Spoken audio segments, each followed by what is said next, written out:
Hello? Tangla. Shoutout sa mga fans. Feel I'm sorry guys. I can't. I can't.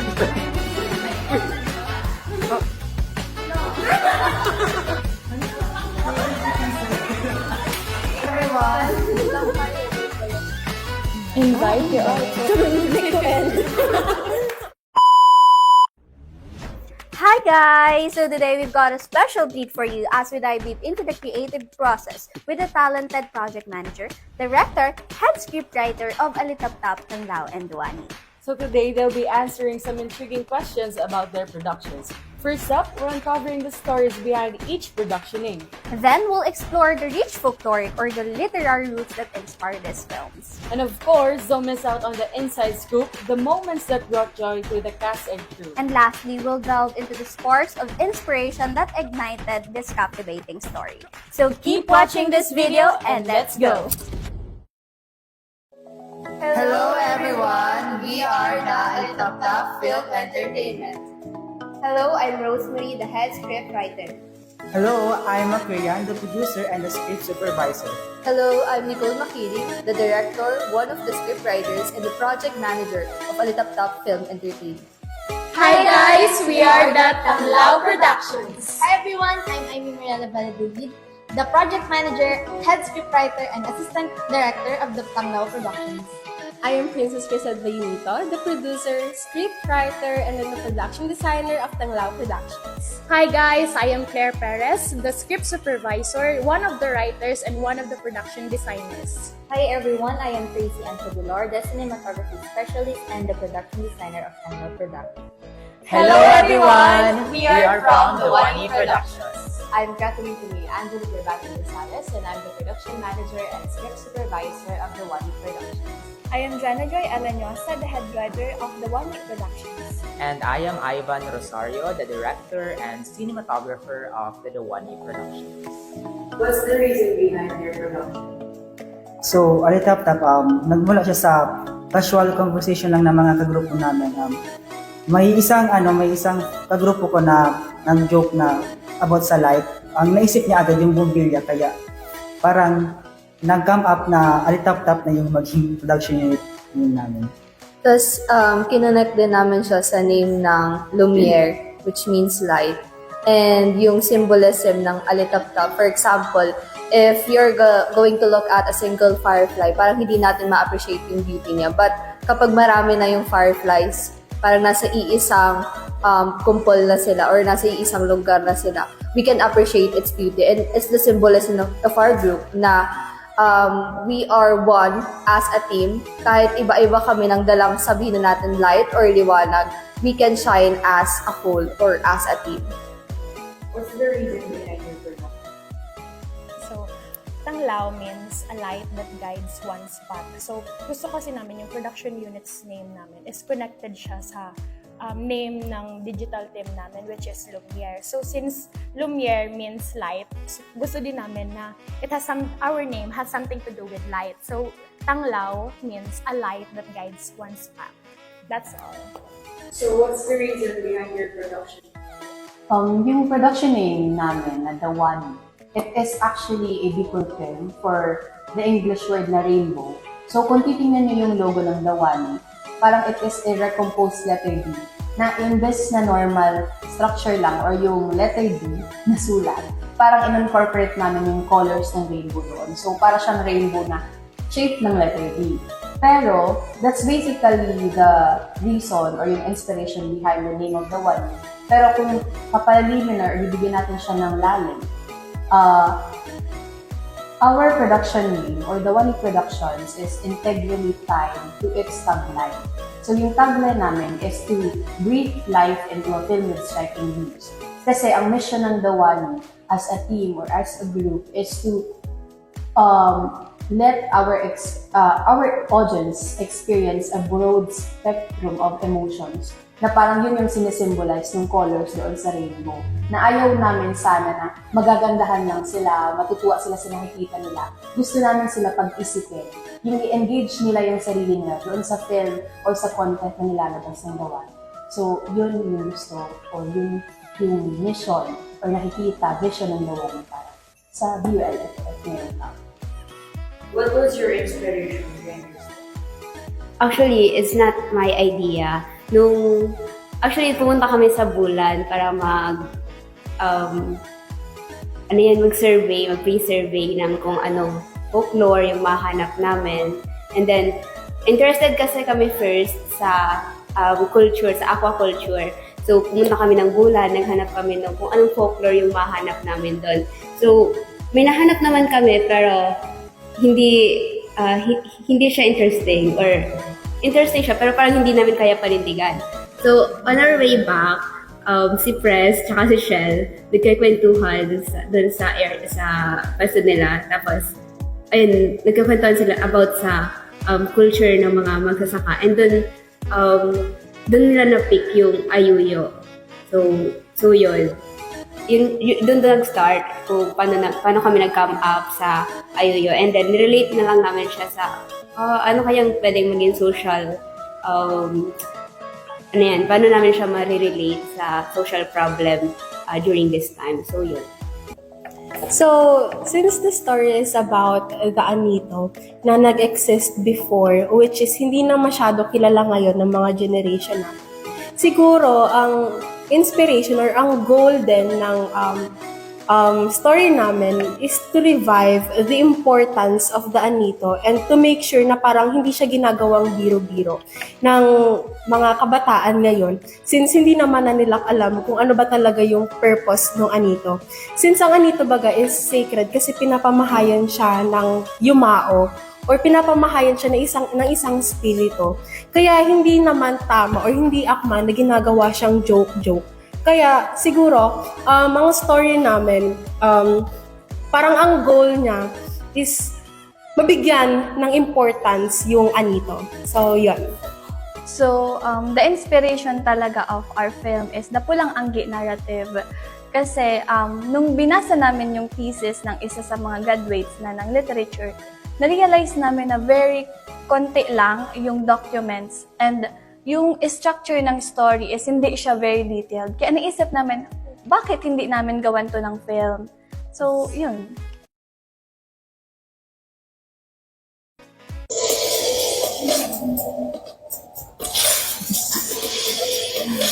Alay.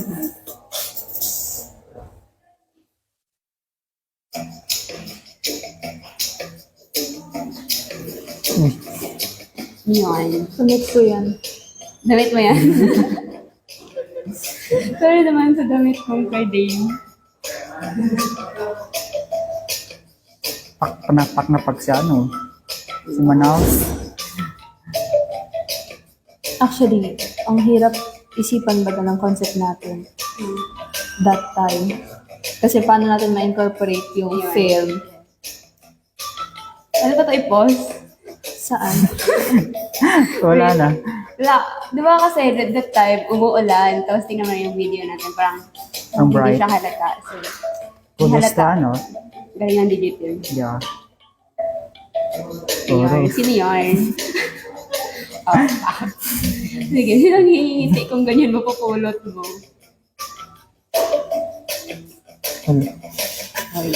Siya nagapura tatori, di ba siya magma? Ayan yung Parang Maria Clara. Naisip ko yung yung gasto sa bandana. Baga na Uy. Ano yun? Oo. Ang pangit ng bundo nung sakto man sa yung gastos natin sa bandana tapos yung sa ukay ba? Nakapibanded ako dun sa ukay. 400. Saan ka nagpapalit ng pera, Ma'am? Napasiyas pa ako. Ayun. Yay! Thank you, Digitive. Yarn. What was the part that you all enjoyed the most on set or behind the scenes? Ako, siguro yung process, all in all na process. Kasi during that time, umuulan. Tapos yung concept natin kasi kailangan sunny, kailangan bright.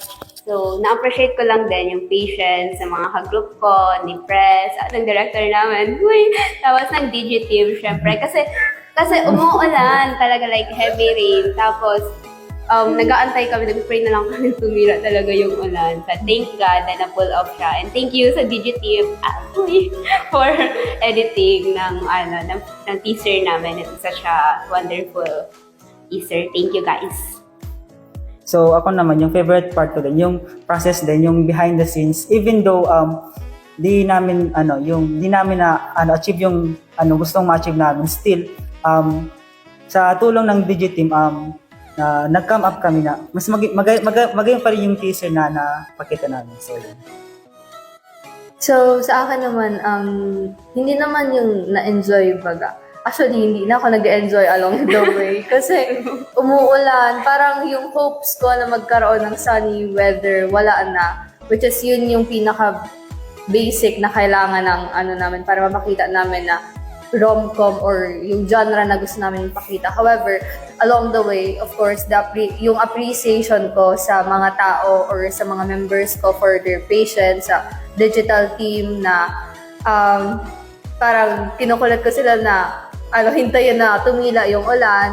And of course, before the shoot, pumunta pa kami ni Mac and Jess sa mall para kumuha ng bandana and yung mga damit namin. So, yung sense of appreciation ko nandoon. That's why siguro kahit hindi na abot yung expectations ko as a director or part of the group, na-appreciate ko naman yung mga tao, or there are so many realizations that na I am at least lucky to have group mates and of course a digital team, or to have blockmates that are very supportive din sa production unit namin. May naalala mo yan? Wala. Pak.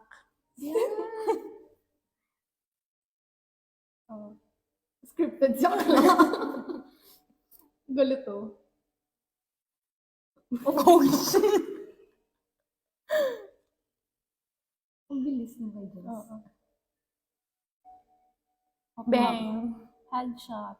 Wow. Diba, may maarte talaga siyang galaw. Ang ganda pa dyan. Side profile. Sino yan? Sino siya?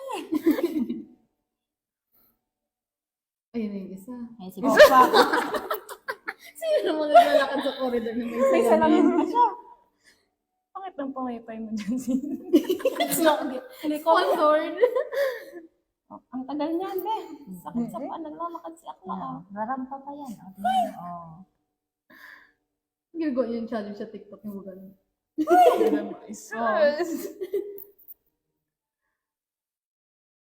Wala ka nang pasok sa fourth floor. Umakit ka dyan. Wala lang, be. Napapaksya. Tuwiran pa niya. Slay. Ang MMDU pala to eh.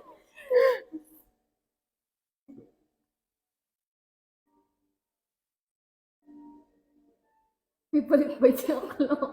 Tinahapon. Ang ganda ng pants niya dyan. I love it. Yung link niya. Saka yung top. Send baka sa TikTok. Send link.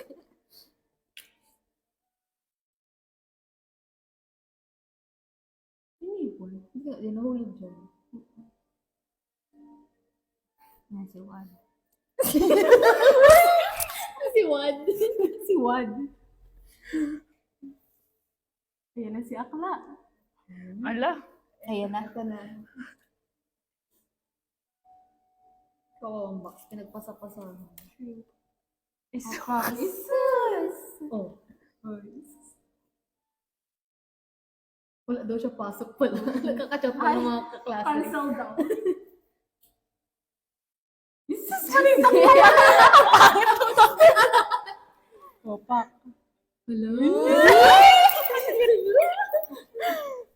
Isus. Wow, the beating. It's giving. Hashira. Binitawan. Mga bastos. What was the part that you enjoyed the most on set or during the scene?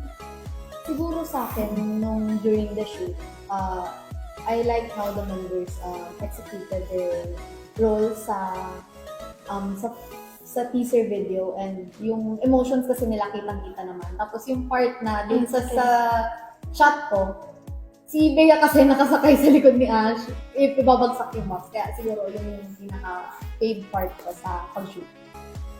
For me naman, siguro yung idea na pagpapasapasahan yung box in a creative way na hindi siya mauulit from other members. So, yun lang. So sa akin naman, siguro yung may impact na part. May impact na part sa akin is yung part ko, syempre. Kasi ano yun? One take lang daw yun. Huy. Ayun. Pero maganda naman yung whole concept. Tapos na to. Siguro ako. Siguro yung, eto talaga pinaka nakita kong maganda sa teaser natin. Yung naglalakad ako, diba? Kita nyo naman yun. Yung pinasa ko na sa kanya. Yeah.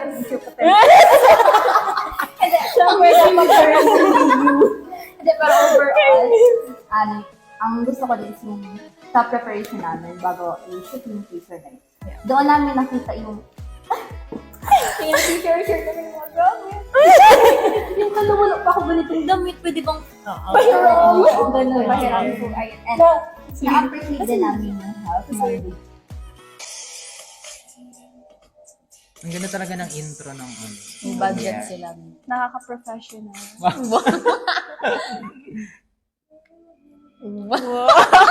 Ang pangit ng tela dyan. May mga ano pa sobra-sobra.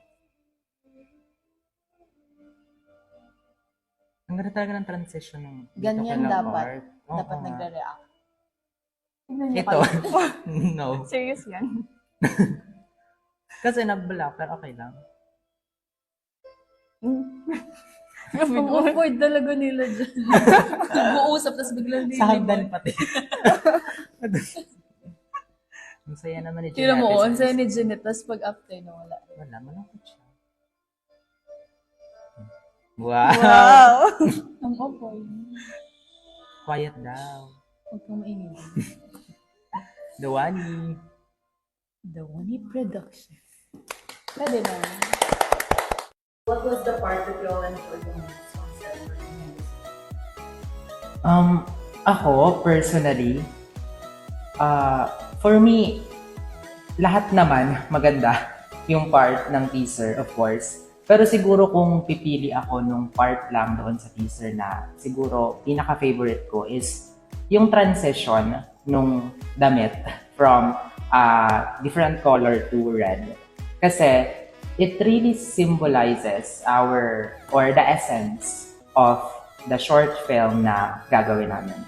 Okay, yung sa akin naman, yung favorite part ko dun is yung first part and then the last part. Kasi yung parts na yun is parang mysterious siya. Nagbibigay siya ng mystery sa audience kung ano nga ba yung film or tungkol nga ba saan yung film. So, yun. Sa akin naman, since medyo technical na yung answer nila, doon naman ako sa medyo yung masayang part or yung na-enjoy namin na part. Siguro yung idea na pinaka nagustuhan ko dun is yung change outfit, yung nag-change na ang outfit. Since mostly baga girls ang members ng Dawani. So medyo hindi hassle for us yung shooting. And another is yung doon nahirapan ako doon, ako kasi yung naglalakad-lakad na babae doon, na-reveal naman sa last part. Pero na-enjoy ko siya since medyo struggle yung pag-ano ng tela, pero okay lang. Nagawa naman.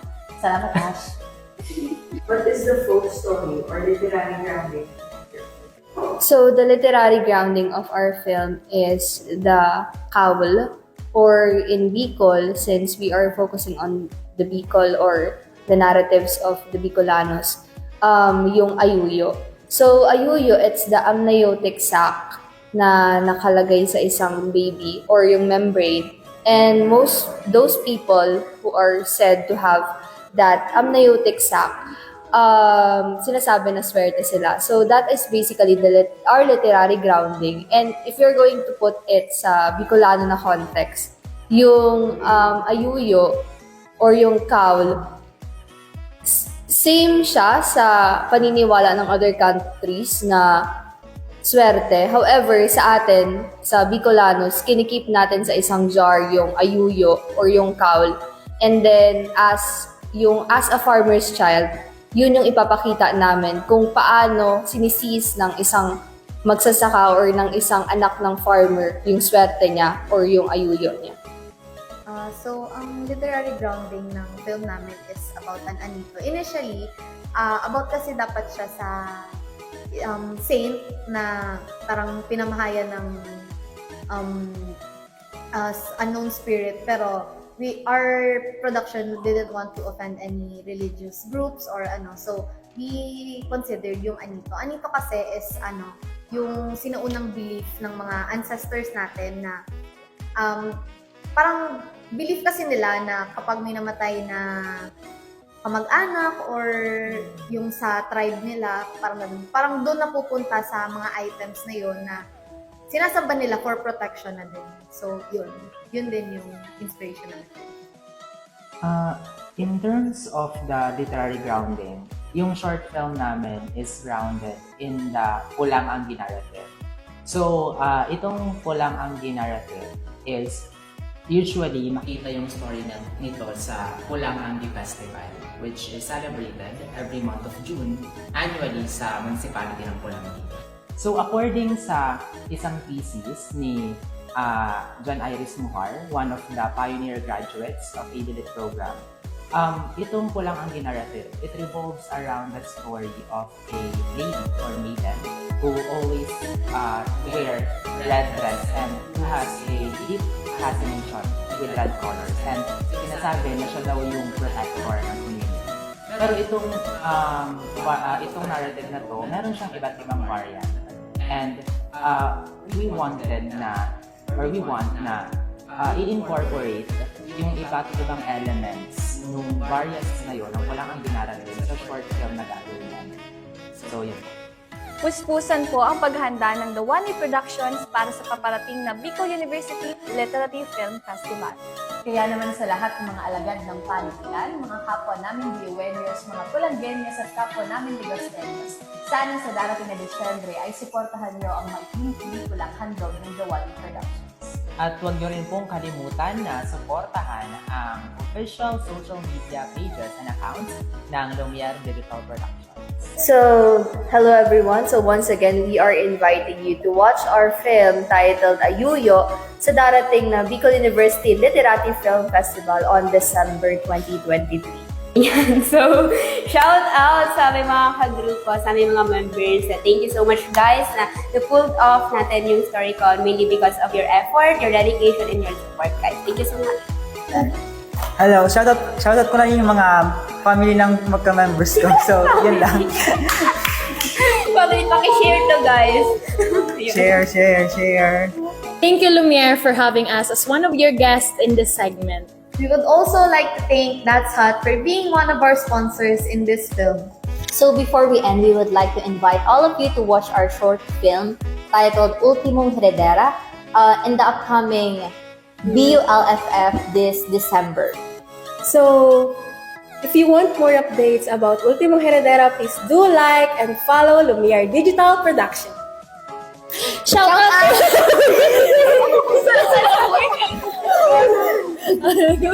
Shout out pa! Shout out sa ate ko, alam ko mapapanood mo. Shout out sa pamilya ko, artista na! Bye-bye! Thank you! Thank you! Kaya tandaan, Sa Dawani, sining ang bibida. Dawanin nida! Bye! Ay, shout out po sa mga members namin. Shout out sa lahat ng mga napaka-supportive na Pulanggeños. Shout out naman dyan sa family ko. Promise, uwi na ako next week. Shout out sa lahat ng botante sa October 30, vote wisely. Yes! Piliin ang mga totoong leader. Yung may plataforma. Yun lang. Bye! Bye! And So, once again, we are the Alitap Top Film Entertainment. Bye Bye guys! Bye, guys!